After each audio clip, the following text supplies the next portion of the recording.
Here. Court's call to order.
Is a confirmed chicken thief.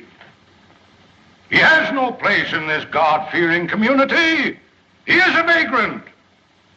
He cometh from no man knows whence. Since arriving in our midst, he has been known to do no honest work. The Commonwealth of Kentucky asks, yea, demands, that he be adjudged guilty and sentenced to 6 months on the chain gang.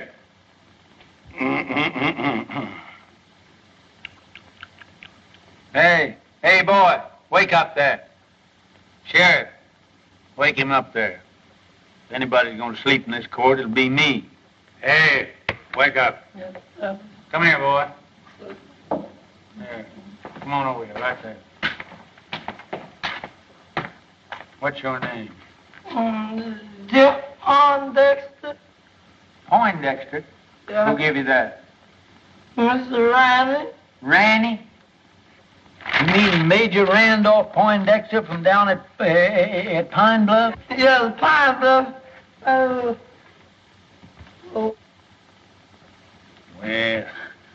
looks like you Poindexters is always getting mixed up with some chicken somehow.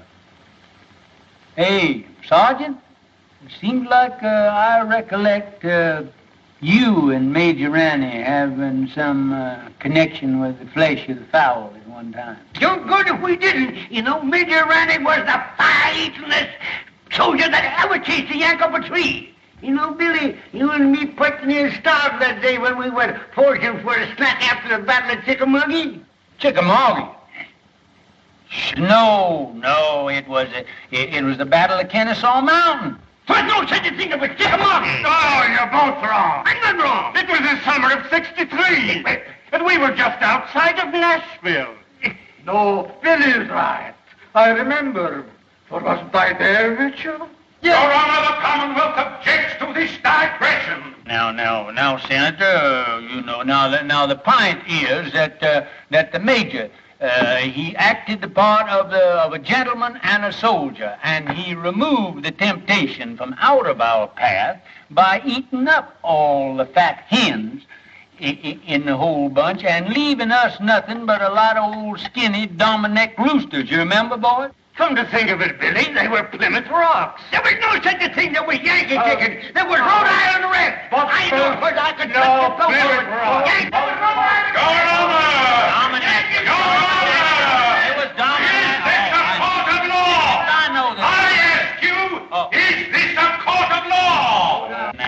Now, Senator, I don't get on your high horse that way. You know, we ain't in a great big hurry, but incidentally, what are you charged with there, boy? Nothing, Judge, but I wasn't there, them chickens showing up. I just fishing. Fishing? Where was you fishing? Down Sleepy River. Ain't no fish in Sleepy River. Ah, son. Ain't neither. Full of catfish. Talks right, Jimmy. Yeah?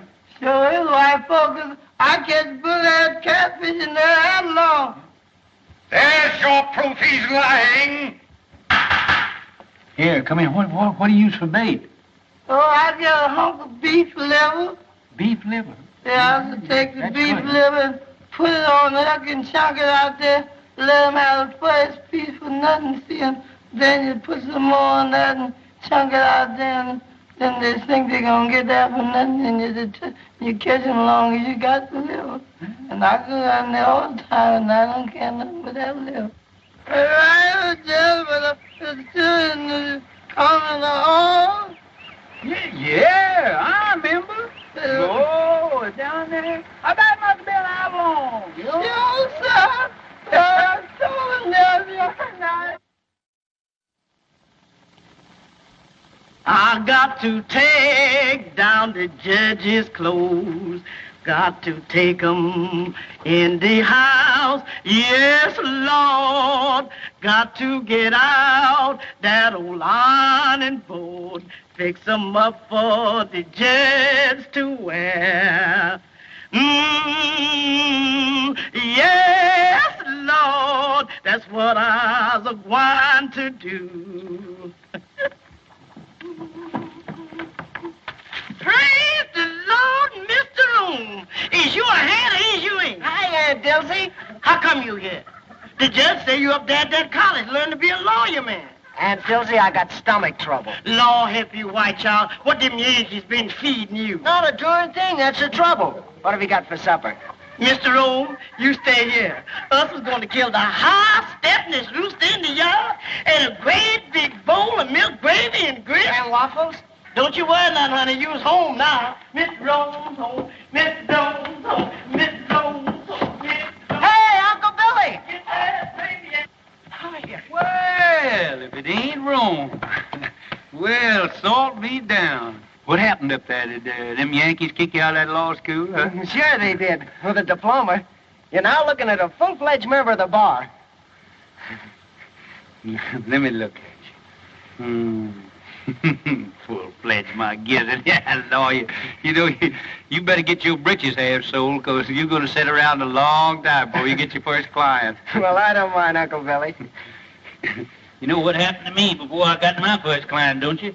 Lord, I sat through 2 Republican administrations before I...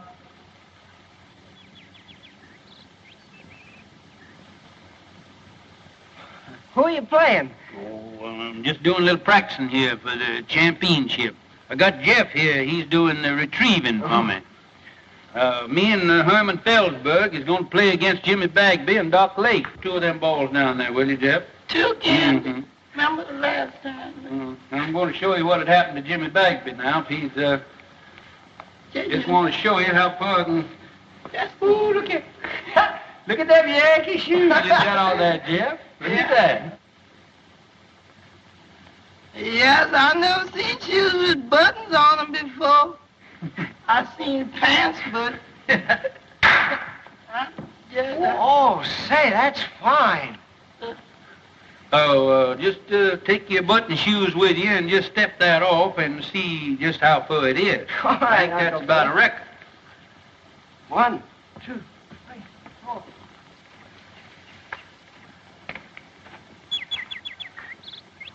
Hello.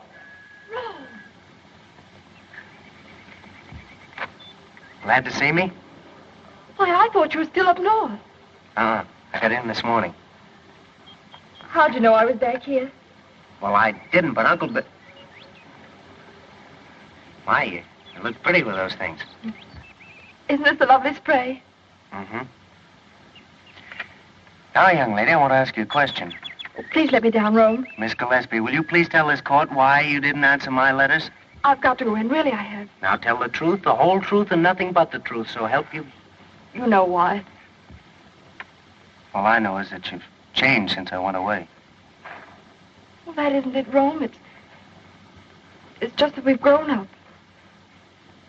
You mean you don't like me anymore? Oh, Rome. Well, if my mother or anybody has said anything... Oh, Ellie Mae, I mean...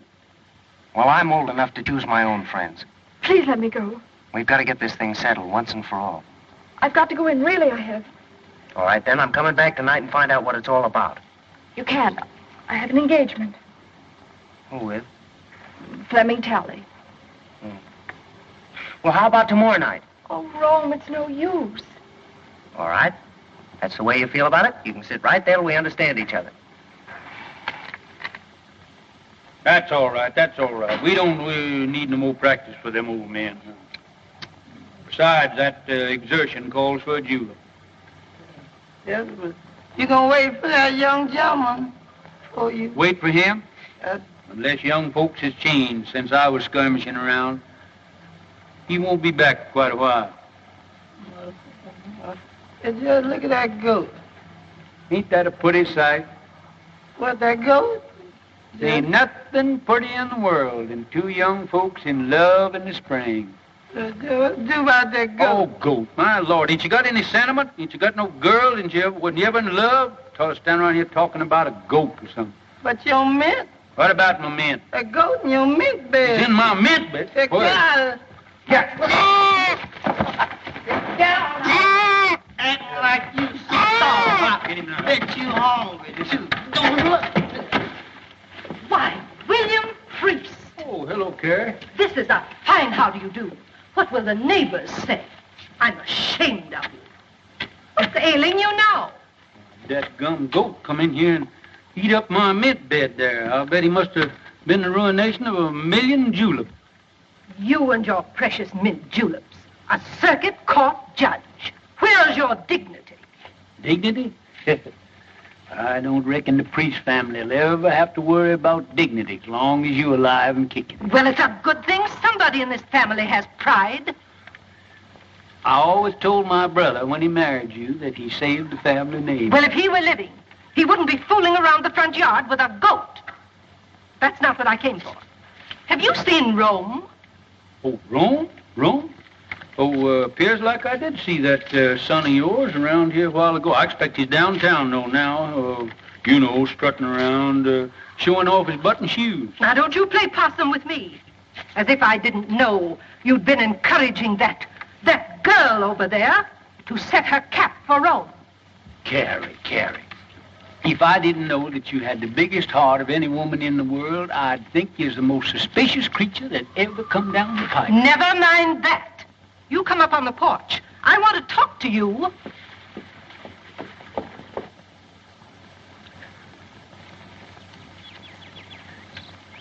If I'd have known that's the way you felt about it, I wouldn't have hurried home so fast. I'm sorry, Rome, but after all, you have your career, your family, and everything in the world that matters to you right here. I don't think you care what matters to me. That's not fair, Rome. After all, I'm only telling you for your own good.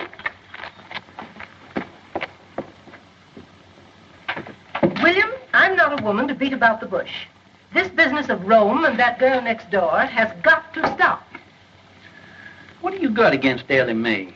She's an awful sweet girl, seems to me. She's got gumption, and she teaches school, and supports herself. I don't want to be unkind. She may be a very nice girl and all that.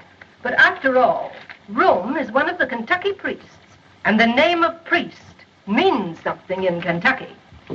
Well, I've never heard that it meant intolerance. It means good stock and family pride. You know the kind of stock she comes from.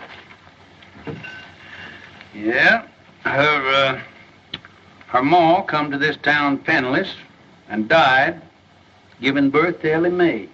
I remember the night. She was a frail little woman. Wasn't any bigger than Ellie Mae is now. And just as pretty. But who was her father? Well, nobody don't rightfully know. Well, family may not mean anything to you, but it means a whole lot to me.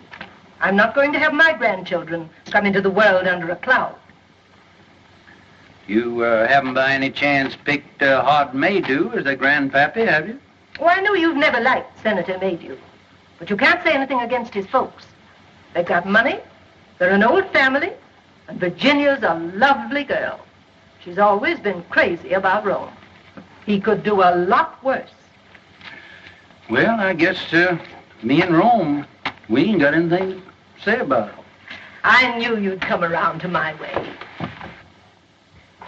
You gonna stay for supper, ain't you, Carrie? Not tonight, thank you, William. The daughters of the Confederacy are having a chicken supper at Cape Maydew's, and I'm late already. Looks like you daughters get more ferocious every year towards Yankees and fried chicken. You got your badge on there. Yes. Mighty pretty. Good night, William. Sometimes I think you women got more badges and medals out of the soldiers did.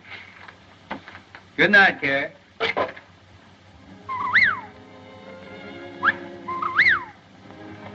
Listen to that old whippoorwill calling his mate. Him and his kin has been nesting around here for nigh on 30 years. It's a lonesome kind of sound, isn't it, Uncle Billy? Tis so. You know, the good Lord never meant for nobody, either man or bird, to live by themselves. Uncle Billy, why didn't you come and live with us after Aunt Margaret died? Oh, I never could stand your mom's cooking.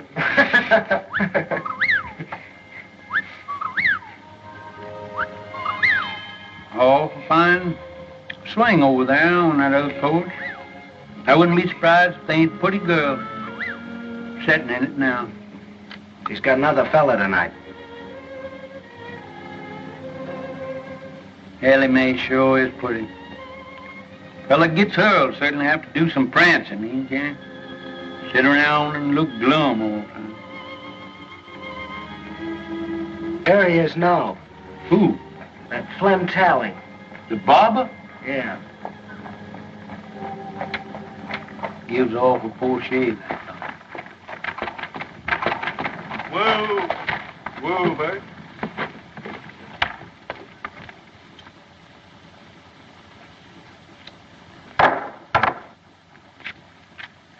Yeah, I am, honey. Here's the news.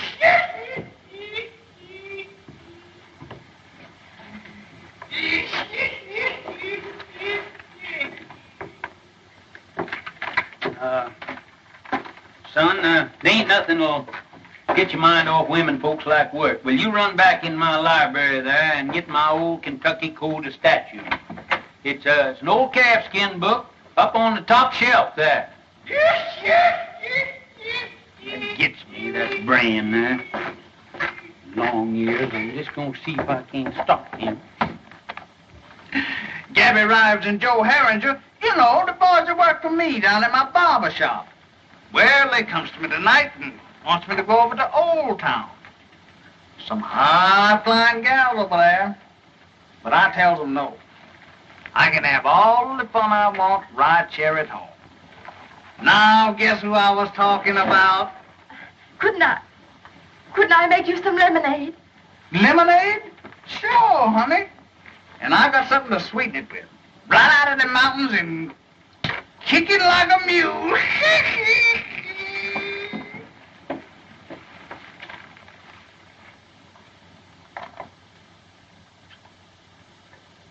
Jack! Oh, Jack! You see anything I met a Flem Tally, a barber man around here? No, what'll he be doing around here? I don't know, Judge, but they're headed this way for him.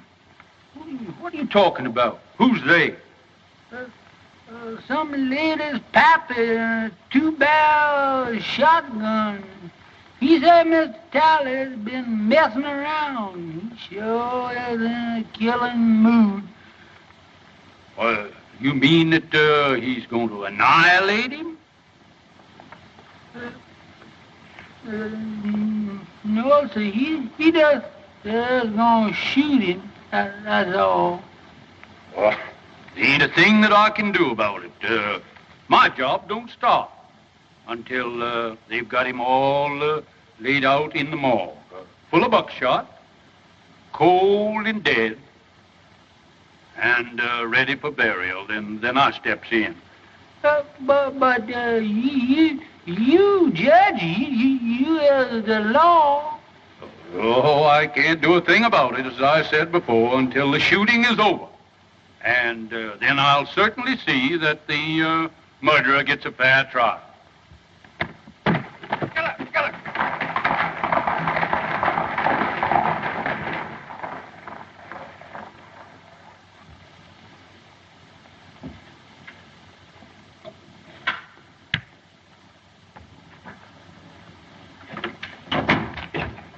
Uncle Billy, I couldn't find that book anywhere. What book? That Kentucky law book.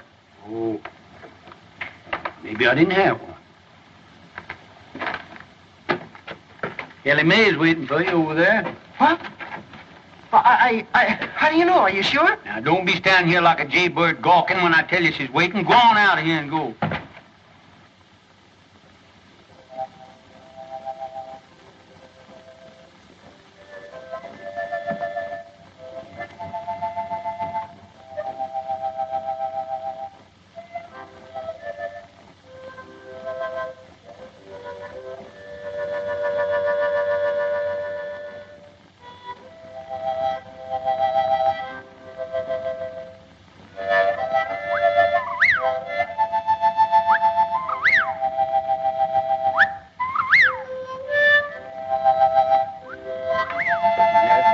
Whippoorwill. Mighty poor company on a night like this. Good night, Dad.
Long time, honey, since you and the babies went away. Oh, Rome come home tonight.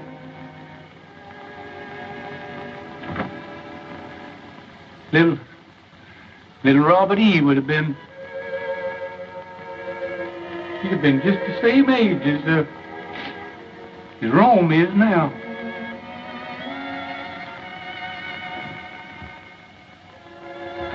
I guess it's Rome coming home is what makes it seem more lonesome than ever around here.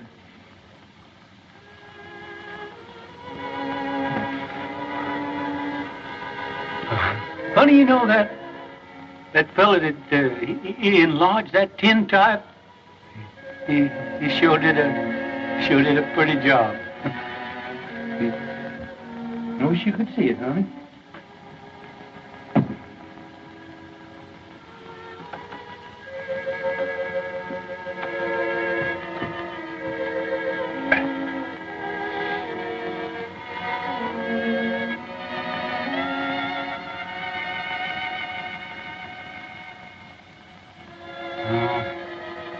See, that fella put that gilt on there was regular humbug.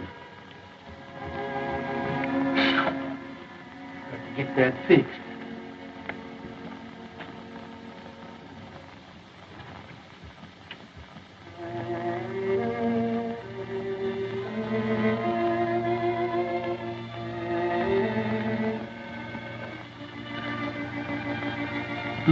Honey, it sure is a pretty night.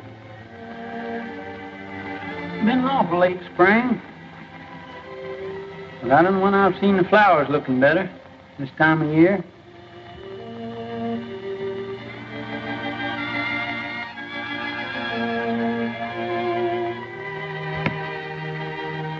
People are funny things. Always got their eye set on something. Rome, he's got his eye set on Ellie Mae, and Carrie, she's got hers set on old Hod Maydew's daughter, Rome. Old Hod, he's got his eye set on my job. Some of them's gonna be disappointed. Them honeysuckles sure do smell sweet. Seems like I just can't get my nose full enough of them.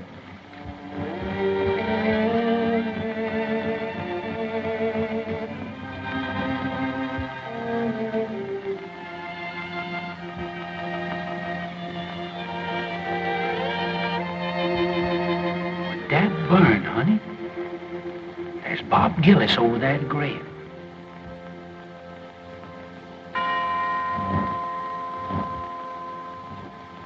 It's at Ellie Mae's mother's.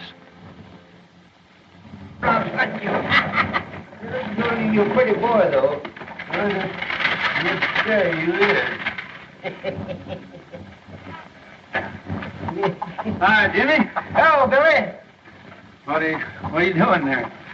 Figuring on getting called to the colors again? Hello, Gillis. Hello. You never know what them Yanks is going to do. We licked them once, and I'm keeping old Deadeye ready in case we got to do it again. Say, better look at old General Forrest there. Think he's going to need a little shoeing pretty soon.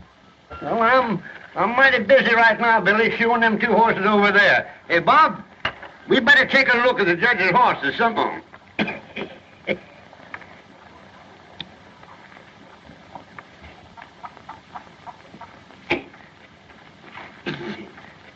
Now, Snifter, good corn.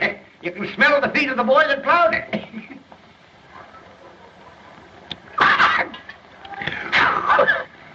That breath of yours is like a hot mince pie. Where you going? Going fishing.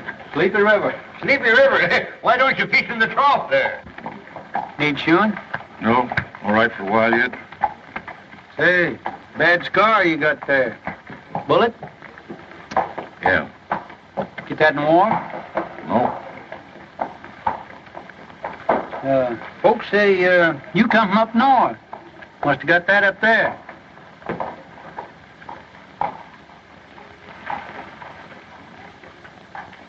We'll talk to Jeff first, find out anything.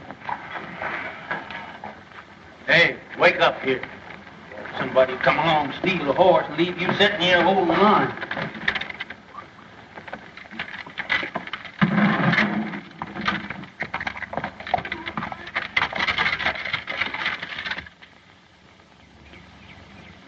All right, come on with that beef liver now. The bait is in a bait bag. Always keeping head Hurry up now. and liver. Oh, gee, don't tell me you ain't got it. It looks like that liver done walked off by itself. Lord. Here, I'm going to catch any catfish and ain't got no bait. Take this dime now and hurry on back to town and get me that beef liver. All right, sir. Hurry up now. All right. Actually running now. This is the way it is. You going to put your shoes on? Look, I'm saving in case my feet wear out. And then I have them. Much sitting around as you do. It won't be your feet that'll wear out.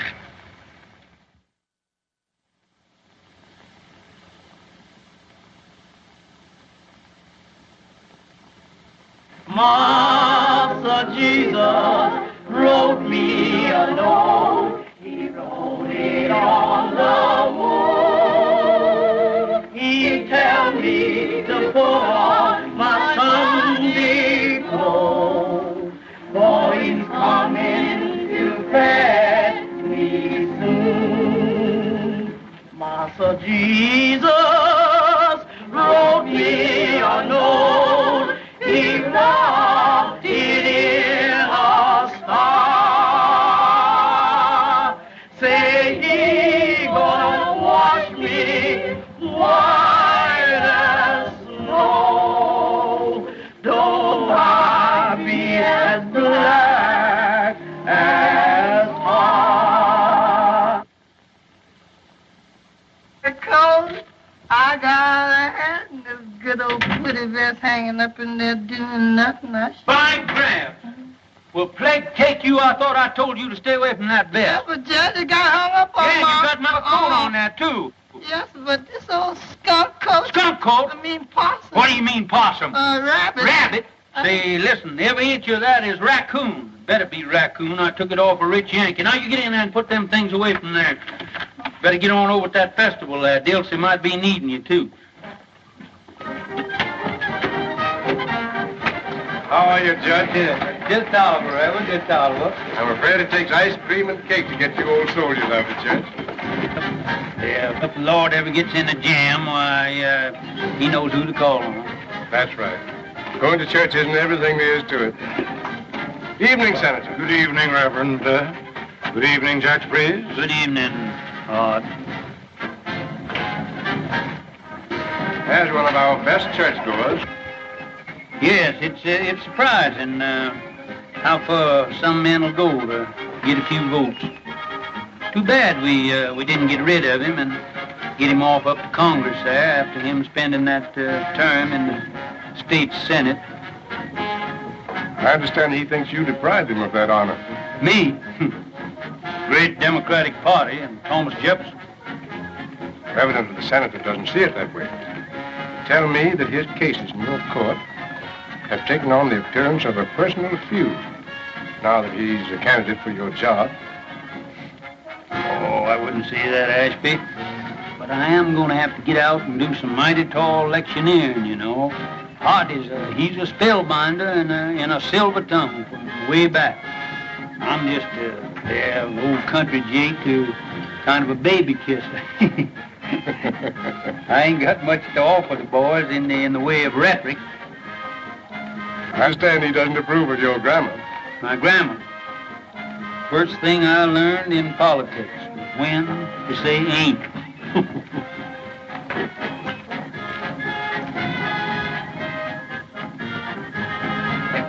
Speaking of ice cream, did I ever tell you about Shiloh? Didn't I? Wait a minute, Doc. Wait a minute. How did you hear this? Well, come here. Come on back here. Let me hear this. It was the eve before Shiloh, and them orders had to get across the river to General Beauregard. What did I do? I took off my clothes and I stuffed the orders in my mouth and I plunged in. It was pitch dark. Well, sir, I was going... Good evening.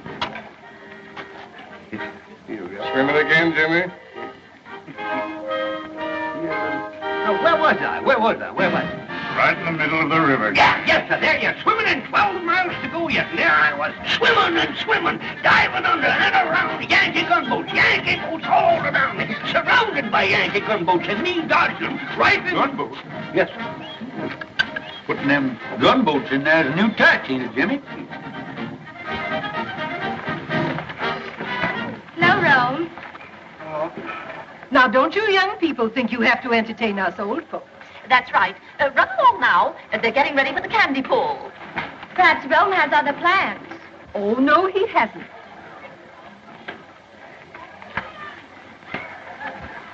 I declare, Virginia gets prettier every time I see her. And I know you're happy to have Rome at home again. Oh, he's such a nice boy. Don't they look fine together? Look at them, Horace. Ah, yes. Youth, beauty. I remember when I first crossed the threshold of my young manhood and listened to the sweet murmurings of my heart. Oh,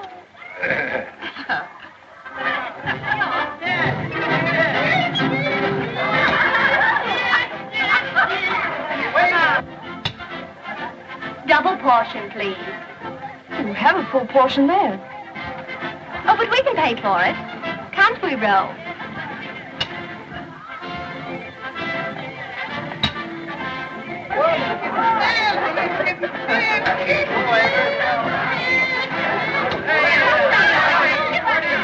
Gentlemen, I propose to conduct my campaign on a dignified basis. No personality. Others may censure the homespun manners of Judge Priest on the bench. Not I.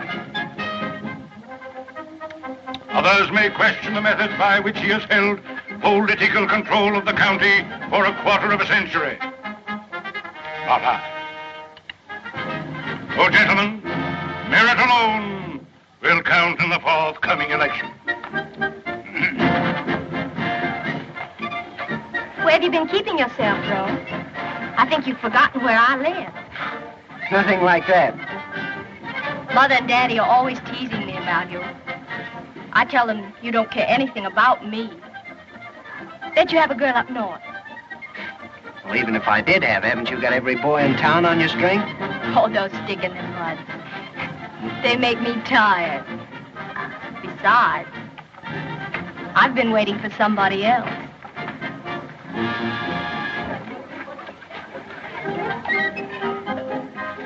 Attention.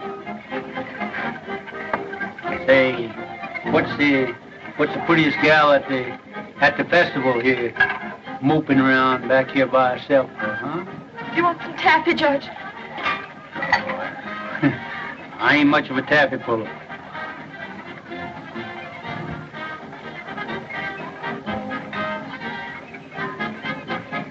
On second thoughts, you can give me a wad of that, too.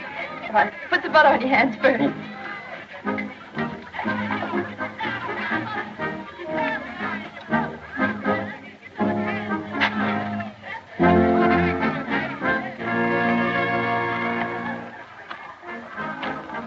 Oh. Uncle Billy.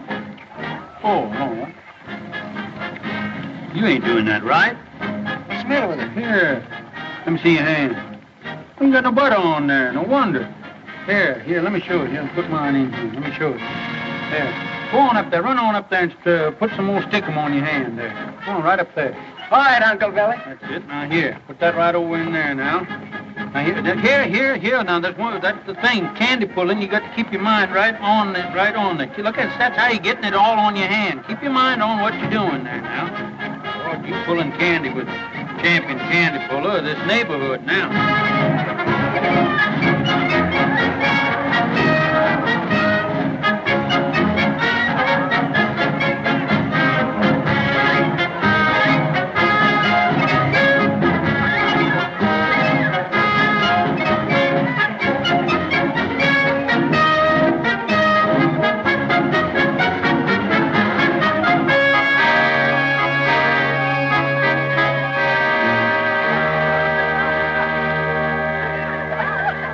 This is your fault. The sun shines bright in my old Kentucky home. This summer the darkies are gay. The corn tops are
Morning, everybody. Good morning, Judge. You next. Say, Flem, you got the only lively spot in town. Here, Gabby, what's the latest news in the paper this morning? Hello, Lige. Howdy, Judge. Say, you ain't been in lately, have you? Good morning, Mr. Morning.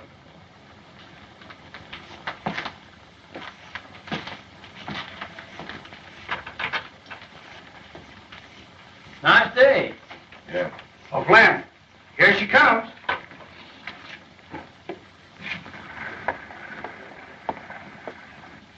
And does she like her Flemmy?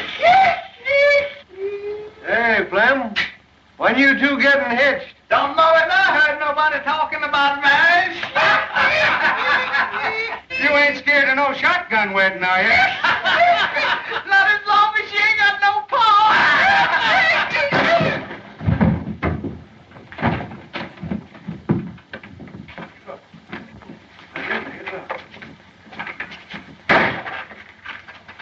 Say, that fellow's going to make himself mighty unpopular around here. That's right, Judge. Yeah. There's about 2,000 male citizens here that's going to be mighty sore at him. Yeah. When they find out that he punched you in the jaw before they could.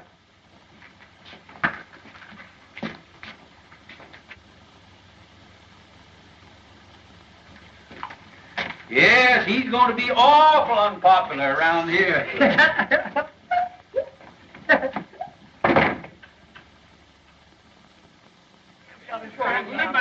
We're not licked to the last shots fired. You ain't going to have no excuse. I got the grounds in All good right, shape. yeah. You choose up with, Billy. There you go. Yeah. 1, 2. Oh, your hands shook it. Who starts, Herman? Yes, sir.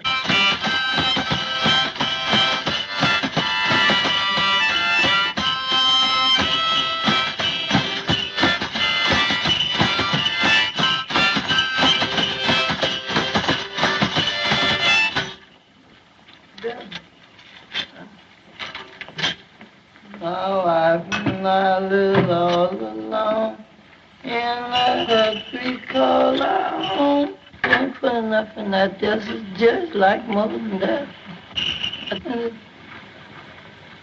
Yeah, and I got a spare one of them. Desolate. Serious.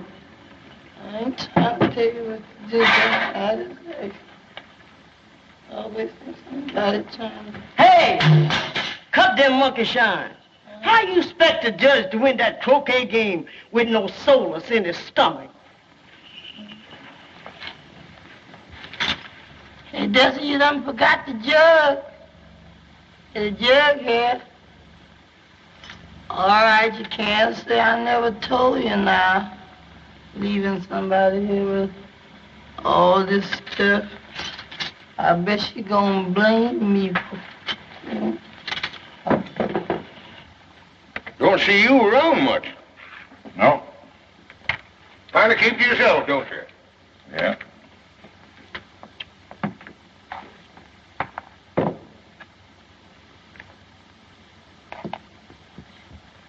Joe, get some more beer while I knocks with that 14 ball down there in the corner. I'll pay for it.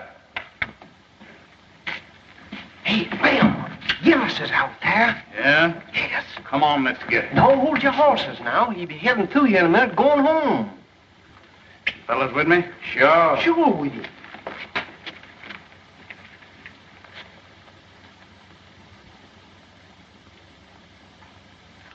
Another? Nope.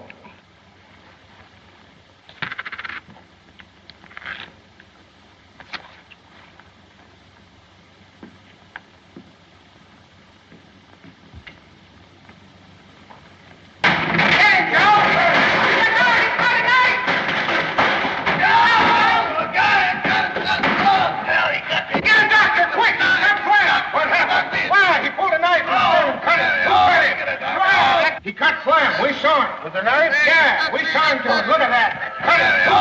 That blacksmith fellow. We're off the fine thing. Get a doctor.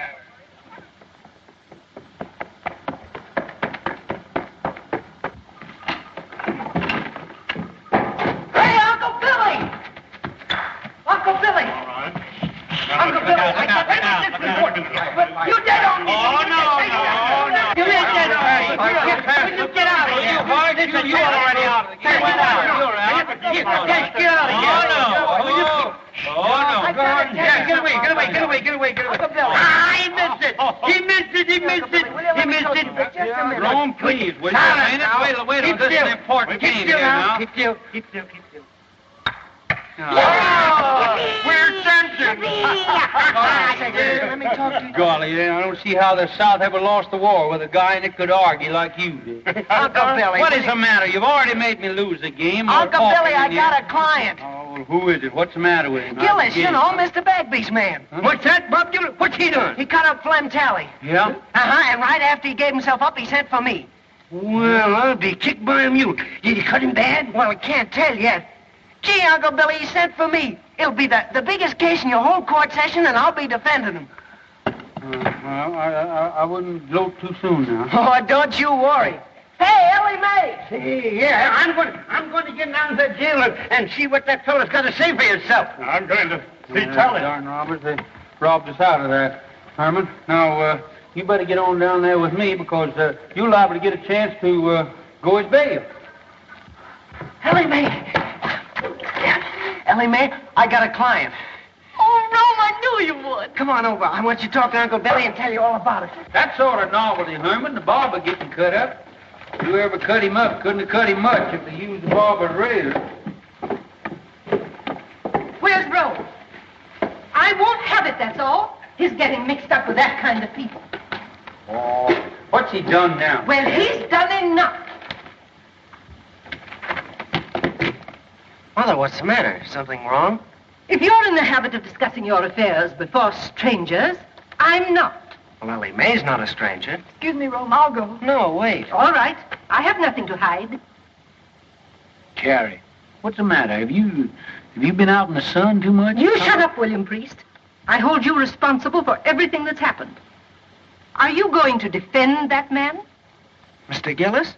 You bet I am. Oh, no, you're not. Mother, what do you mean I'm not? I suppose you know what's behind this drunken brawl? No? Well, then I'll tell you. They were fighting over that girl in a saloon. Mother, that's not so. Carrie, you can accumulate more misinformation in a shorter time than anybody who told you all this rigmarole. Virginia made you. Who? Virginia made you. Oh. She got it straight from her father. And brought it straight to you. She wanted to warn Rome. I know you've never liked me, Mrs. Priest. I know you've tried to stop Rome from going with me.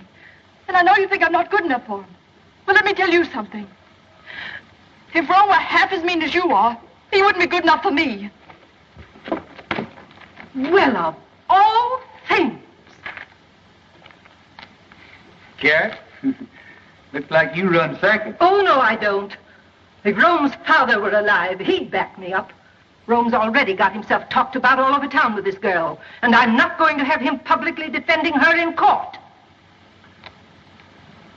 Well, Rome, see how your mother feels about it, so looks like you lost your first client.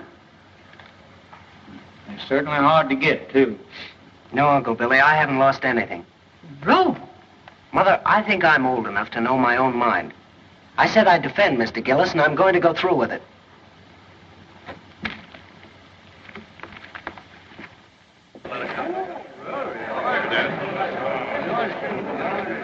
Right this way, Reverend. Have that chair there, please, sir. Hi, Harry. Hi, Luke. How are you? Well, all right.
May it please the court.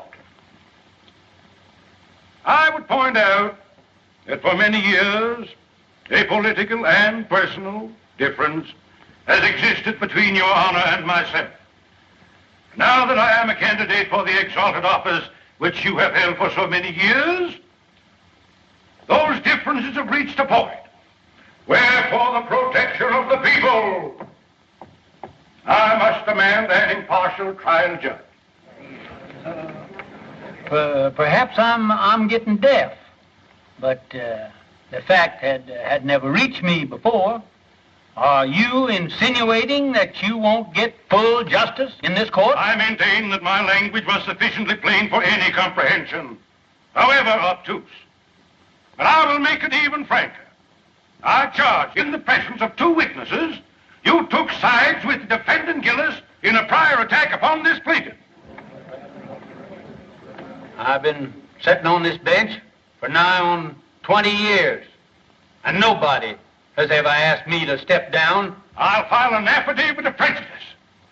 That won't hardly be necessary. Then I call upon you, Judge Priest, to vacate the bench during this trial and yield your place to a qualified judge.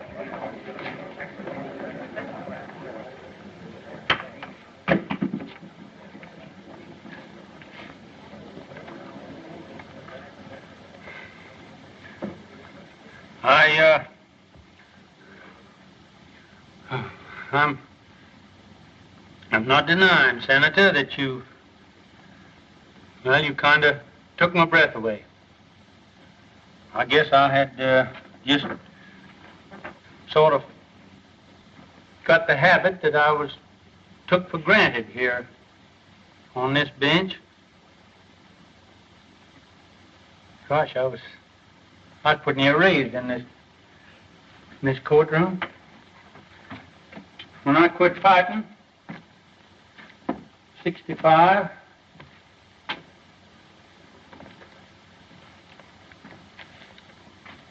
for what we thought was right, I kind of calmed down, found out I couldn't lick the whole United States.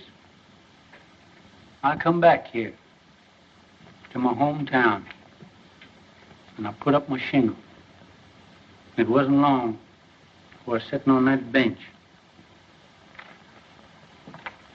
Maybe I did have a hankering for the spirit of the law, not the letter. But as far as I know, nobody ever found cause to complain till now. Now, you jury, you forget everything that I've said. And my feelings has no place in the records of this trial. Now, if you will excuse me, neither side has any objection. I'd like to ask the Honorable Floyd Fairley if he won't come up here and take my place on the bench.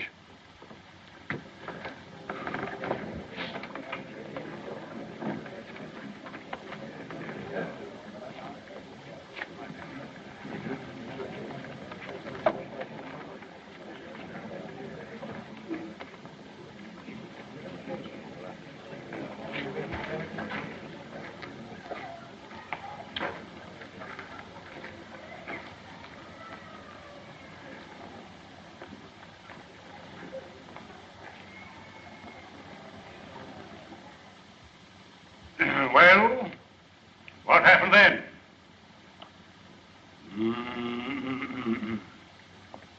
Gentlemen of the jury, in plain language, the defendant here burst in upon these three worthy citizens. I object, Your Honor. I deny that my client ever burst into any place or anything. Objection sustained. So be it, Your Honor. Nevertheless, I shall demonstrate that my young friend's client here did burst into something. That armed with a lethal weapon, to wit, a dirk, dagger, or knife of deadly length and deadly sharpness, he burst into Mr. Talley's quivering flesh. I object, Your Honor. Objection sustained. Your Honor's humble servant bows to Your Honor's august ruling. In due time, Mr. Talley's scarred and mutilated person will bespeak the verity of my claim with a silent eloquence far exceeding the powers of my poor tongue.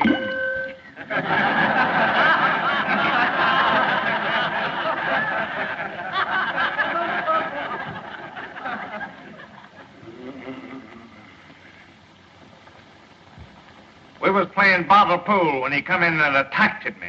Didn't you attack him with a billiard cue? Not until after he come at me with a knife. Well, it's just like Flem says. We wasn't paying him no mind until he come looking for Flem. But weren't you three all armed with billiard cues? Well, never heard of nobody playing pool without them.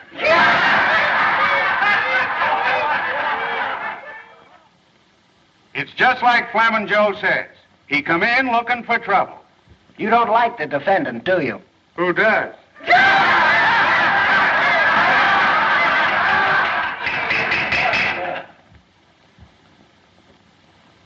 Your Honor, the defense is through with the witness.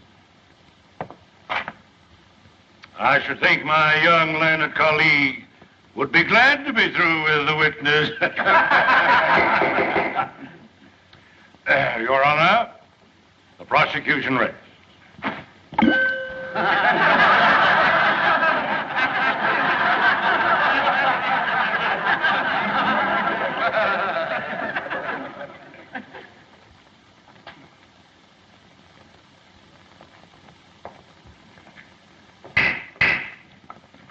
Before the defense proceeds, this court recesses for half an hour.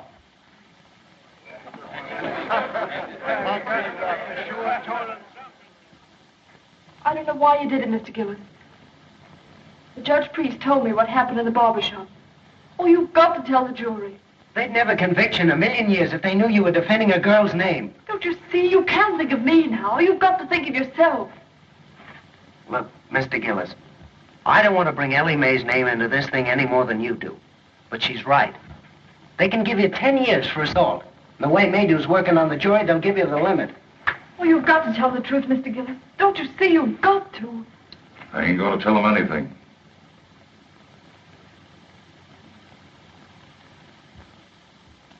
Yes, sir. Tally lied all the way through.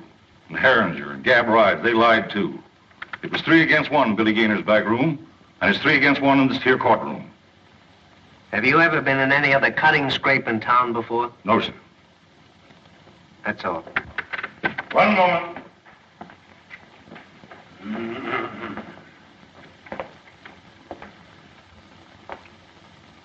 Where do you come from, Mr. Gillis? I ain't a saying.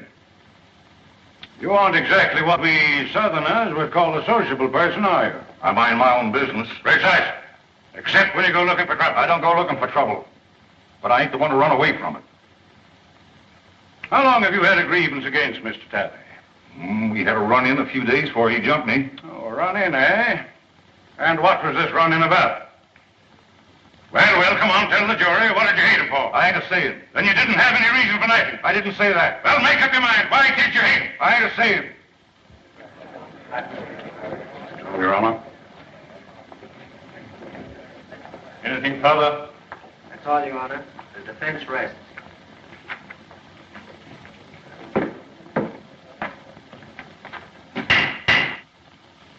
This court will adjourn till tomorrow morning. It is our hope that the summations will be brief, so that we may all attend the reunion ceremonies, which begin at noon.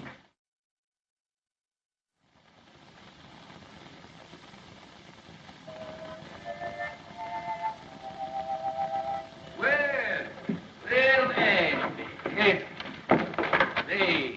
this is a pleasure. I don't get the chance to do this often. You certainly does me honor. Here, Jeff, make the Reverend comfortable there.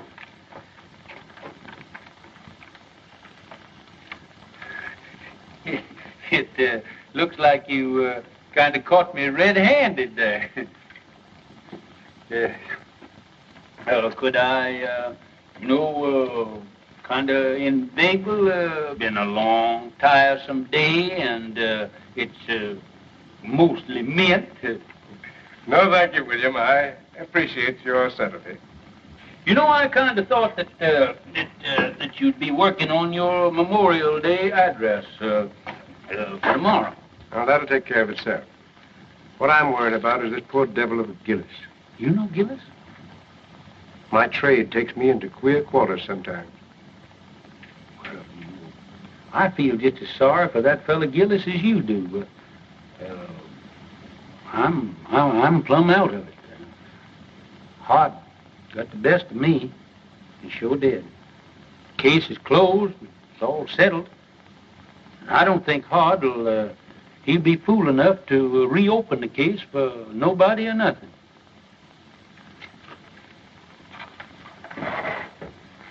William, I have a duty to perform. A Christian's duty. I'm going to violate the sacred confidence of another. I'm going to break a pledge of secrecy because it's the only course that I see that lies before me. I'm listening, Ashby. 25 years ago. The judge is showing hard misery. Reckon folks ain't been acting just right. Maybe his stomach's been complaining and he needs a toddy this night. Yes, Lord. Yes, Lord. 'Cause tomorrow he's got to be like Mr. Samson, saving Daniel from the lion's den. Saving Daniel from the lion's den. Yes, Lord. Yes, Lord. The judge could do with a toddy right now. Yes, Judge. Yes, they'll see soon as I get me some men. Oh, Jeff. Jeff. Come on, hurry up here. Come on here when I holler at you. Where you been? Well, I was... Hey, listen, you want to earn that old coonskin coat of mine? I can have that coon coat, Judge. Thank you. Yeah, wait a minute. Come back here. You can if you do everything I tell you to. Do you know a gentleman by the name of Mr. Hart Maydew? Yes, that mean man, that coat house. Yeah. Well, now you see that he gets that, but don't you let him know how he got there. That's see? all I got to do. Yeah. Thank Say, you. wait a minute. Can you play Dixie on that thing there? With that coon coat, yes, I played Dixie with Marching Through Georgia. Way ahead. Marching Through Georgia. Yeah. I got you out of one lynching. Yes, but for that coon coat, I know that I was going to Get you playing Marching Through Georgia, I'll join the lynchers.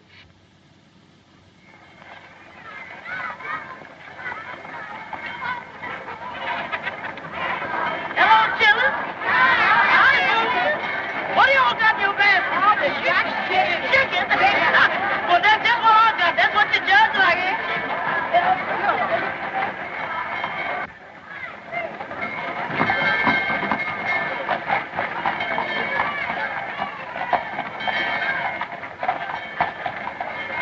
Hey, the jury's coming in. Hey, Lem, come on, the jury's coming in. I'm telling you, Sheriff, we've lost the bass drum. How could you lose a bass drum? Someone stole it. We need it for the parade.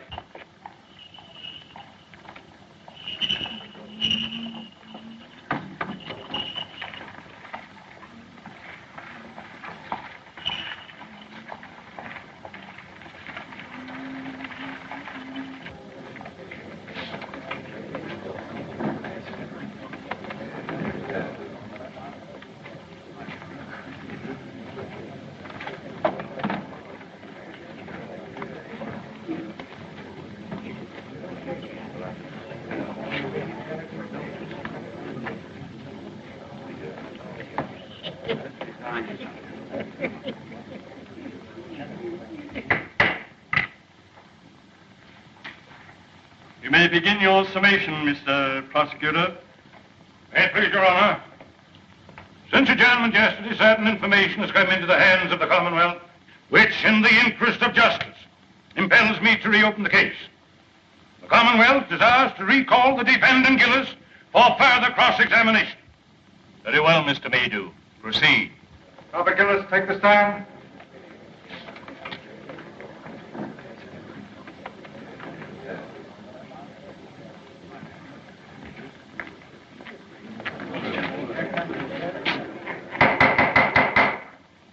Your Honor, as I recollect our procedure, for the time being, I'm an ordinary member of the bar. In good standing?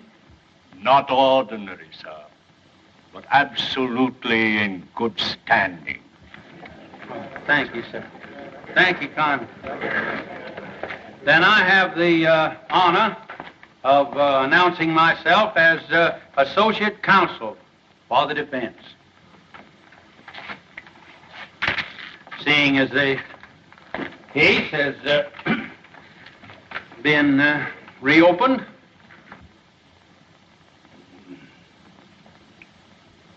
Mr. Gillis, were you always a man of turbulent and violent nature? Always left them alone as left me alone. Is that so? What was the name of the man you once upon a time murdered? I never looked on it as no, it wasn't murdered. A man was killed, wasn't he? Yes. And they stuck you in jail, didn't they? Yes. And they charged you with murder, didn't they? Yes. And the jury found you guilty, didn't they? Yes. Were you sentenced to be hung? No, I went up for life. Did you escape or were you pardoned? I ain't a-saying. And I won't tell you no more no matter what you ask me. You don't need to. Judge Priest, your witness. no questions, Your Honor. But, Uncle Billy, hasn't the defense any evidence to offer in rebuttal, Judge Priest? One character witness, Your Honor. Mr. Clerk, will you kindly call Reverend Ashby Brand?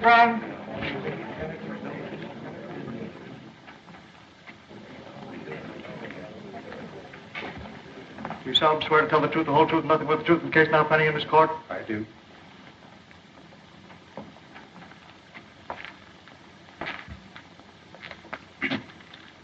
Reverend Brand, before you come to this town, what was your occupation?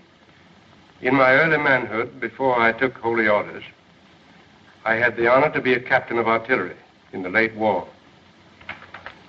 In the War of the Rebellion? No, sir. The war for the Southern Confederacy. Yes, sir. You're right, sir. That's right. He's right. My error. One moment, please, Your Honor.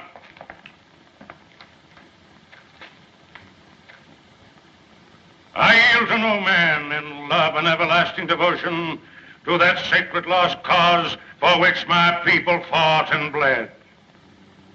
But though I cherish all those dear and everlasting memories, which even the bare mention of that great conflict must awaken in every true Kentuckian's bosom, I fail to see any possible connection between this reverend gentleman's military record and the guilt of this man, Gillis.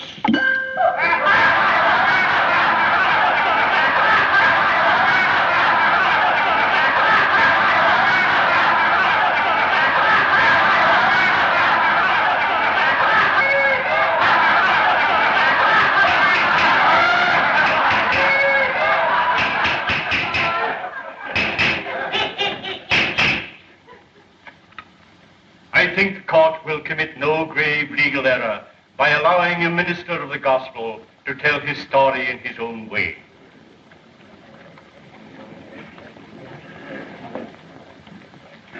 Meander along, Reverend Brand.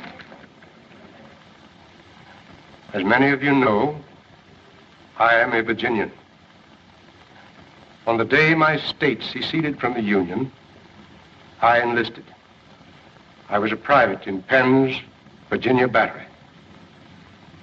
By the latter end of the 3rd year, I was in command of that battery. All the officers ranking me had been killed or disabled.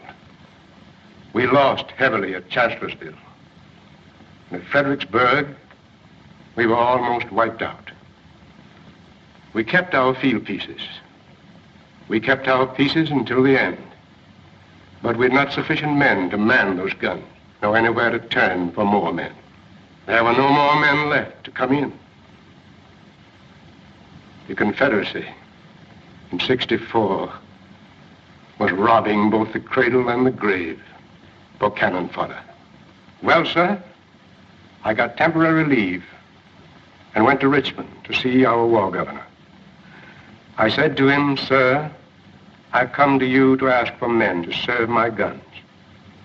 He laughed and said, "Tell me where they're to be found." I said, "Among the chain gangs from the state penitentiary." He said, "You've come too late, young man. I've freed every convict that might conceivably be trusted with freedom. There are left only the lifers, and I dare not turn them loose. They are working under guard, building defenses for you to fight behind." He opposed me, but I argued with him. And finally, I won. He gave me authorization, signed it, and with his own hand, affixed the seal of the sovereign state of Virginia. I rode back to the line, sir, and I found my chain gang. I told them to drop their tools and line up before me. I told them, if you go with me, you go to face a hell of destruction and suffering and death. But I said, if you do go, you go as free men, as soldiers of the Confederacy. Your past will lie behind you, and your future, if you survive, is in your own hands. And I promise you this much. If you stand fast, if you do your duty, if bravely and honorably you acquit yourselves as men, then such of you as live through to the end, and some of you will live, are not to come back to this. It's for you to decide. Those who remain behind, stand fast. Those who come with me, advance one pace. Gentlemen of the jury, I tell you, they came at me like a wave from the sea, every one of them. And as time went on, they won for themselves the name of the battalion from hell.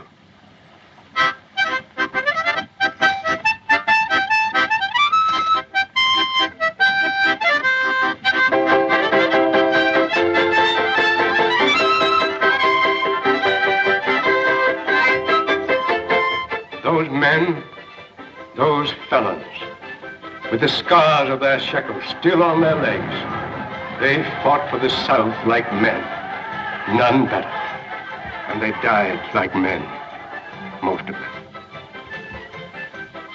I was one of those men of whom I wish to speak a special word of tribute. He stood out for his courage and his fidelity, for his worth as a soldier and a man. Most of all, for his invariable truthfulness under all circumstances. He was from the mountains of my own state, a man who spoke little, but did much. I saw him once go out under fire during a battle to rescue at his own risk a wounded Union officer who lay there helpless between the lines. Another time, our stars and bars was wrested from our hands. We fought breast to breast that day. This man of whom I'm speaking threw himself on a riderless horse and rode into the thick of it, and by the grace of God, came galloping back from the jaws of death, our colors clutched in his hand.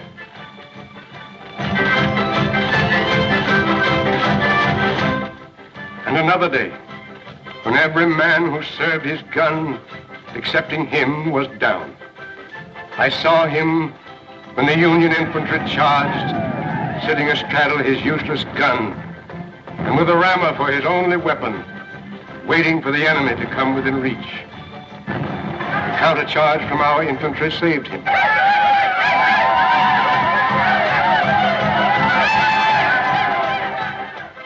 But he had stood fast, and he was alone. After the surrender, I kept his secret. I kept it to this very hour. Though I've seen him daily at his work, watching over his daughter, providing for her education through me, all unknown to LMA.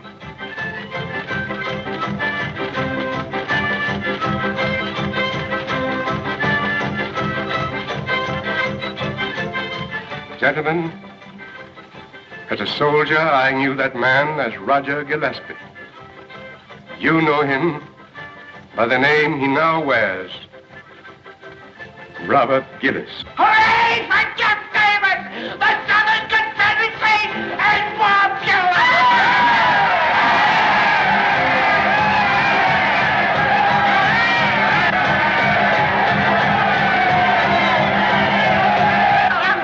Get out of the way! Can't you see that poor, helpless child needs a mother?